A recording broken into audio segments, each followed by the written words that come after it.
Opportunity para malaman kamusta na po si tatay on your visit today? Yes, oo. Ni-remind kami no, ng detention unit na merong kailangan sundin na mga conditions sa visit. No? So from now on, bawal kwento kung ano yung mga nangyari sa loob at ano yung mga pinag-usapan sa loob. I can only say na President Duterte is still alive. Yan lang po, ang hanggang dun lang po. Kasi bawal po magbigay ng mga information na pinag-usapan sa loob. You're the one who owns the stroller? Ha? Ikaw? Charlie. Ay, ikaw! Ay, mayroon pa palang mas maliit. Nabasilan. So, but even up to his health, wala pong malita. We're not allowed to give updates. Okay. Anyway, but kayo, VP, will you be here during the hearing on the 23? Inaayos pa namin yung schedule namin. So, hindi pa namin alam kung sino yung makakarating sa September 23 para sa confirmation of charges. But likely, merong relative na darating. Sigurado yon kasi kailangan talaga na merong, sabi ko sa kanila, kailangan talaga na merong bumibisita sa kanya whenever allowed ng detention na pwede mag-isita. Nagtatanong lang po yung mga taga-Japan, meron daw silang big gathering sa 2021 and they want to know if you can join them also in Japan. Oo, nag-confirm naman na kami sa mga organizers sa Japan, led by Sir Berwin. September 20 sila sa Tokyo and then September 21 sila sa Nagoya. So yung buong weekend na yon, Saturday, Sunday, merong Filipino community gathering sa Japan. And I understand, meron din dito sa The Hague. No? And likely, marami din sa loob ng Pilipinas.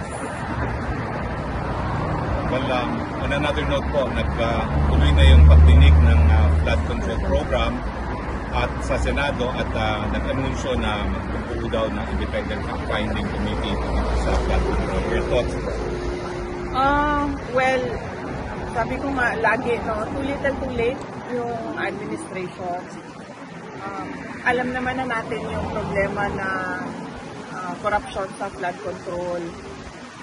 Hindi lang sa administrasyon na ito, sa mga lahat ng mga dumaan na administrasyon, hindi lang sa administrasyon ni Pangulong Duterte. Alam na natin yan lahat. Naging mayor ako 2010. Meron ng issue ng flood control corruption. And mas worse lang sa atin ngayon dahil sinasabi ko nga, hindi lang naman flood control projects yung merong corruptions. As early as 2024, noong nag-resign ako sa Department of Education, matagal ko pinag-isipan yon kung magre-resign ba ako at sasabihin ko ba kung ano yung mga experiences ko as a secretary ng Department of Education. And then, nag-decide ako na magsalita talaga kung bakit. Sinabi ko nga, in-attach yung pinaghati-hatian ng members of the House of Representatives ang SBP, School Building Program budget ng Department of Education. At hindi lang yun, in-attach pa nila yung listahan doon sa House version ng GAB. Pero, and alam yun ni President Marcos, BBM, alam niya yun, kasi tinake up din yun during a meeting in Malacanang. Pero, he looked the other way. So, magdududa ka kung bakit bigla ngayon ay merong silang palabas na malaking investigation ng flood control projects. Ibig sabihin, meron na naman siguro silang niluluto behind the scenes na syempre hindi natin nakikita dahil lahat tayo nakatutok doon sa flood control corruption. Kung seryoso lang talaga ang presidente, tapos na yan, isang araw lang, matuturo niya lahat ng may kagagawan ng corruption sa budget. Pero, well, as you can see, parang nanonood tayo ng Venezuela. VP, you were once a mayor, and alam namin nandito ka naman sa Dahig, no? But do you plan to meet with Mayor Magalong and the rest of the leadership of the mayors for good governance? Because you had good governance when you were mayor yourself. Wala pa kaming, hindi na pag-usapan at wala pa kaming schedule.